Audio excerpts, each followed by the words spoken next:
తెల్లవారే వెలుగు రేఖలా పచ్చ పచ్చ పచ్చి మట్టి బొమ్మలా అల్లి బిల్లి వెన్న పాల నురగలా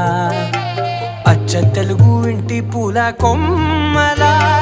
దేవదేవుడే పంపగా ఇలా దేవతే మా ఇంట అడుగే పెట్టెనంట బ్రహ్మ కళ్ళలో కాంతులే